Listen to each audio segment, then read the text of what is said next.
हाँ बोलो, वाह बहुत बढ़िया। बहनें भी तो कम थोड़ी हैं। ए भैया मेरे शुरू कर दो यार, असल है जब से वो बोल रहे जब से चोला बना लो। वैसे तो मेरी माइंड में इतना दम नहीं है जो मैं आरडब्ल्यूए वालों की महिमा का वर्णन कर सकूं।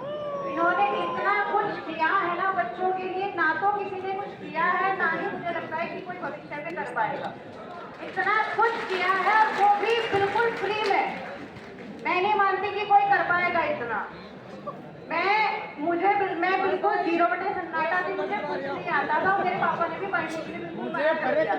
मैंने पापा से बहुत बात की, आप मुझे पढ़ने दो। भैया कोई गांव में भी ऐसा कोई नहीं था जो पढ़ा पाए। बस एक भैया तैयारी कर रहे थे गांव के, उनसे मैंने बोला भैया आप मुझे पढ़ा दोगे?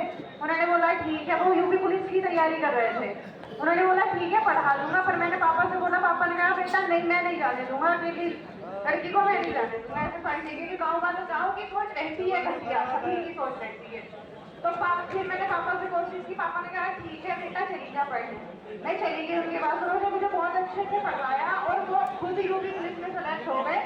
मैं फिर रह गई अकेली, मेरा मैथ इतना अच्छा नहीं था। फिर मैंने आरडब्ल्यू वाले जो राहुल सेवकिया सर हैं, सर उन्होंने मुझे इतना अच्छा मुझे लगा उनसे पढ़ के। उन्होंने इतना अच्छा मैथ पढ़ाया। मेरे क्लास में भी कोचिंग में सबसे पहले आंसर जाया करते थे, लड़कों से पहले मेरे आंसर जाया करते थे। मुझे उस दिन ऐसा लगता था पता नहीं क्या मुझे हो गया।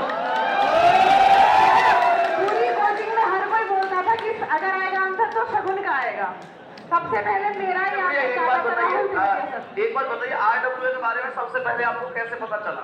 सर जब कोरोना आया ना तो अंकित सर ने यूट्यूब पे पढ़ाना शुरू किया। उनसे मैंने पढ़ा तो अंकित सर से ही मैंने पहले स्टार्टिंग में मैथ पढ़ा था। और वो इंसान नहीं है, वो भगवान है। वो कलयुग के भगवान है, वो भी युवा पीढ़ी के। मैं नहीं मानती हूँ कि जितना कोई कर पाएगा।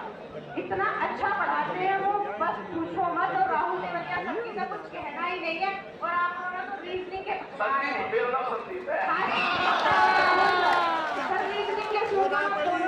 फर्क नहीं पड़ता।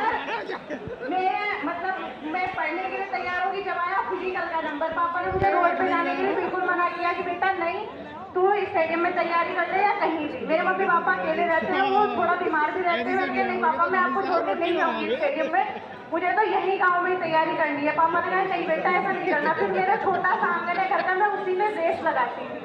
मैंने छोटे से आंगन में। फिर पापा ने बोला तो वो रोड पे चली जा। मैं अकेली 5 बजे रोड पे रेस लगाती थी। मेरे साथ कोई नहीं जाता था। मेरा छोटा भाई है, वो भी माइंड से थोड़ा कमजोर है। पापा ने बोला मैं तेरे साथ चलो। मैंने नहीं पापा मैं आपको नहीं लेके जाऊंगी, मैं खुद अकेली जाऊंगी, मैं खुद कर सकती हूँ। मैं अकेली गई और मैंने हिम्मत करी। मेरा SSC GD में सिलेक्शन हुआ, उसमें मुझे BSF मिली, मैंने नहीं की। फिर मेरा